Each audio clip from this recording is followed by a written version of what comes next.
नमस्कार दोस्तों। आज हम बात करेंगे class 7 biology chapter first nutrition in plants. तो आज हम लोग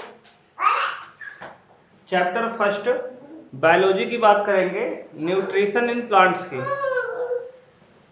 तो ये आपका तीसरा क्लास होगा। 2 लेक्चर ऑलरेडी हम लोग डिस्कस कर चुके हैं। तो आइए बात करते हैं। कहता है experiment to prove leaves other than green in also undergoes photosynthesis. जो लीव्स है ये photosynthesis leave to prove experiment to prove leaves other than green in colour also under photosynthesis. जो लीव्स होती हैं वो ग्रीन के अतिरिक्त और भी कलर की हो सकती है। जो पत्तियां हमारी होती हैं वो हरी ही नहीं होती, कह रहा कि और भी कलर की पत्तियां होती हैं। जैसा कि आपने कुछ प्लांट्स देखे होंगे कि उनकी पत्तियां हरी के साथ साथ जो है अदर कलर में पाई जाती हैं।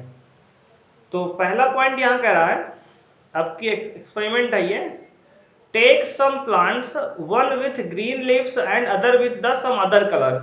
कुछ प्लांट्स आपको लेने हैं जिनमें कुछ की पत्तियां आपकी ग्रीन हो और कुछ अदर कलर की पत्तियां होनी चाहिए।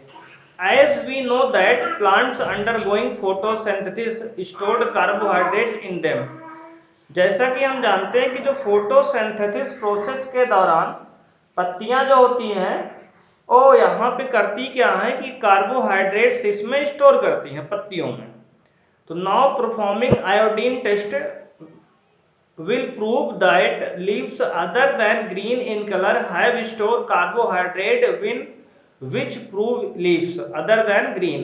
इसका अर्थ ये हुआ कि अगर हमें ये टेस्ट करना है कि जो पत्तियां हरी नहीं होती है कि अदर कलर की होती हैं, अन्य रंग की, उनमें भी कार्बोहाइड्रेट अवेलेबल होता है, यानी कि उपस्थित होता है। तो आइए इसके लिए हम करते क्या हैं, because in present of starch turn into blue black colour. अगर इसमें स्टार्च होगा पत्तियों में तो ये ब्लू ब्लैक कलर में चेंज हो जाएंगी। तो कह रहा है कि if the leaves does not turn blue black on addition of iodine then it prove that the leaves belong to plant that does not undergo photosynthesis. अगर यहाँ पे आयोडीन डालने से कह रहा है, एडिशन करने से उस पे अगर उसका कलर जो है ब्लू ब्लैक नहीं होता तो इसका अर्थ ये हुआ कि उसमें फोटोसिंथेसिस का प्रोसेस नहीं हो रहा है। तो उसके लिए हमने किया क्या, देखो, जब हमने पहली पत्ती पे जिसपे क्या हुआ था, ग्रीन कलर की थी, उस पे आयोडीन डाला तो उस पे कुछ इस तरीके का कलर आ गया यहाँ पे। तो इसका अर्थ ये हुआ कि यहाँ पे जो है आपका स्टार्च जो है प्रेजेंट है। सेकंड में हमने डाला तो उसका कलर ब्लू हो गया, तो इसका मतलब ये हुआ कि यहाँ भी स्टार्च आपका अवेलेबल है। और थर्ड में हमने जब इसमें आयोडीन डाला तो इसके कलर में कोई चेंज नहीं हुआ, इसका अर्थ ये हुआ कि इसमें कोई भी स्टार्च नहीं है। अगर इसमें आयोडीन सोल्यूशन हम लोग डालते हैं पत्ती के ऊपर, अगर उसका कलर ब्लू या ब्लैक हो जाता है तो इट इम्प्लाई दैट कि इसका जो है इसमें जो है स्टार्च अवेलेबल है। तो इन 2 पत्तियों में आपका स्टार्च अवेलेबल था क्योंकि यहाँ पे आपका आयोडीन डालने पर इसका कलर जो है ब्लू या ब्लैक में चेंज हुआ। बट यहाँ थर्ड वाले केस में कोई भी चेंजेस नहीं आया, इसका अर्थ ये हुआ कि इसमें जो है स्टार्च प्रेजेंट नहीं है। तो इस तरीके से हम लोग पत्तियों में स्टार्च अवेलेबल है कि नहीं है उसकी टेस्ट कर सकते हैं आसानी से।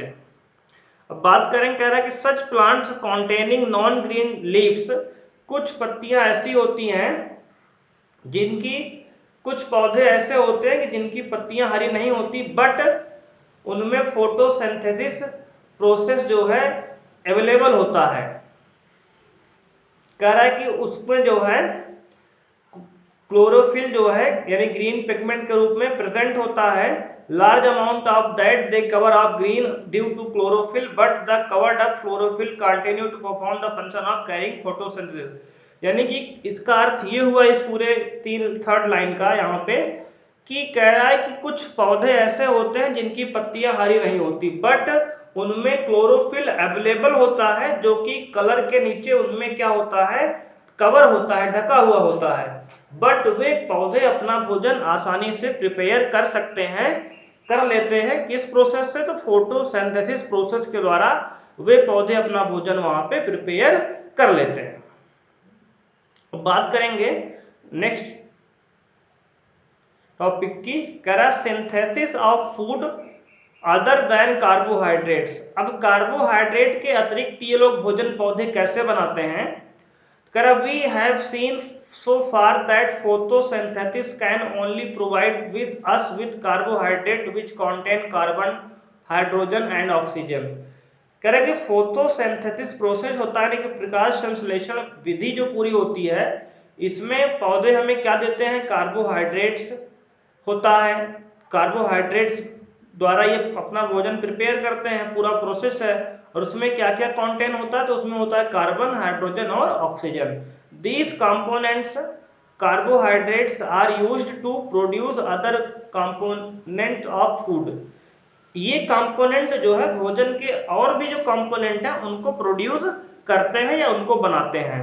But nitrogenous substance containing nitrogen, protein, vitamin and mineral are called substantial component of food.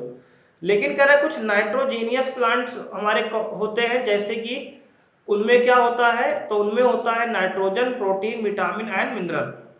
The second source of food for plant from soil which contain certain mineral like phosphorus, potassium, nitrogen, magnesium, calcium, sulphur and में other mineral present in dissolve form. कह रहा है कि भोजन का जो plant के लिए दूसरा सोर्स होता है वो होता है मिट्टी में। जैसे मिट्टी में हमारे पास क्या होता है, मिनरल होता है, खनिज होता है, फास्फोरस होता है, पोटेशियम होता है, नाइट्रोजन होता है, मैग्नीशियम होता है, कैल्शियम होता है, सल्फर होता है। तो ये सब मिनरल जो है मिट्टी में हमारे डिसॉल्व होते हैं। These minerals are absorbed by plants from soil using the root hair of plant. और ये मिनरल जो है प्लांट्स जो है अपनी रूट के द्वारा मिट्टी से, सॉइल से एब्जॉर्ब करते हैं। कुछ इस तरीके से यहाँ पे आपका जो है रूट्स जो यहाँ पे है इन मिनरल को एब्जॉर्ब कर पाती है।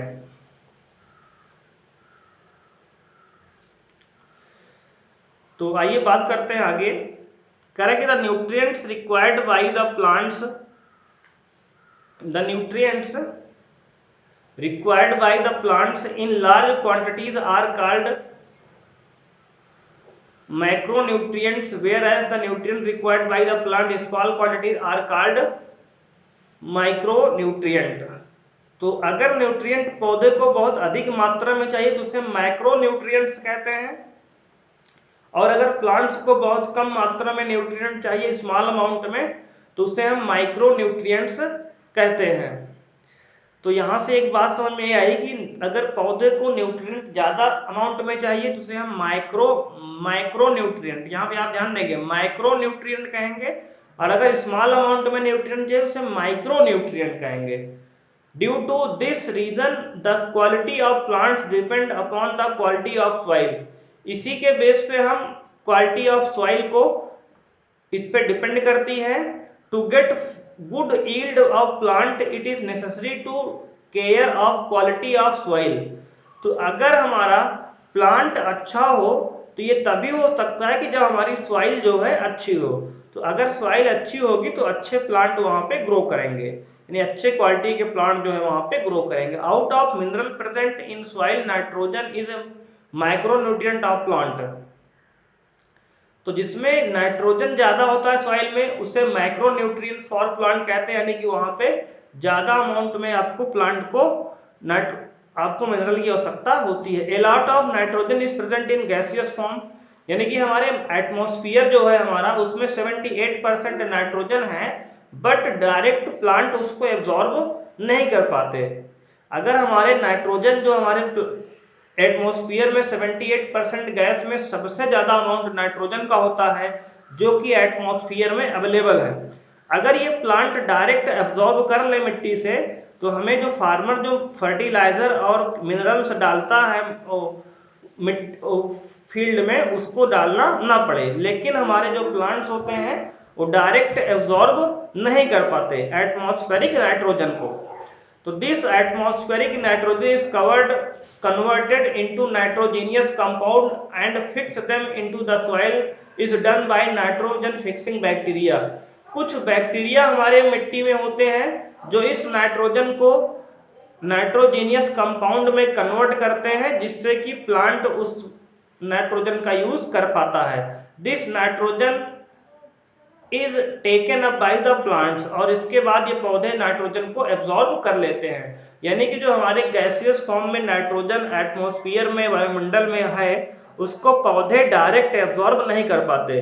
तो करते क्या है कि पौधे, कुछ बैक्टीरिया हमारे फील्ड में होते हैं, सॉइल में, जो उसको पहले एब्जॉर्ब करते हैं नाइट्रोजन को, और उसको नाइट्रोजेनियस कंपाउंड में कन्वर्ट करते हैं, यानी कि उसको जो है सोल्यूबल फॉर्म में कन्वर्ट करते हैं, जिससे पौधे हमारे उसको एब्जॉर्ब कर पाते हैं। Therefore farmer add fertilizer to the soil, इसलिए जो है पौधे, जो फार्मर जो है फर्टिलाइजर सॉइल में डालता है, क्योंकि प्लांट डायरेक्ट एब्जॉर्ब नहीं कर पाते।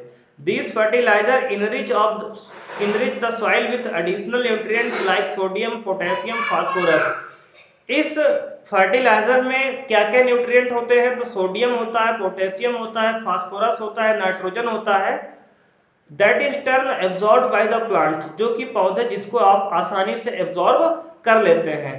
Synthesise other component of food such as protein and fats, जो इसको प्रोटीन और फैट्स में आपस में ये कन्वर्ट कर लेते हैं।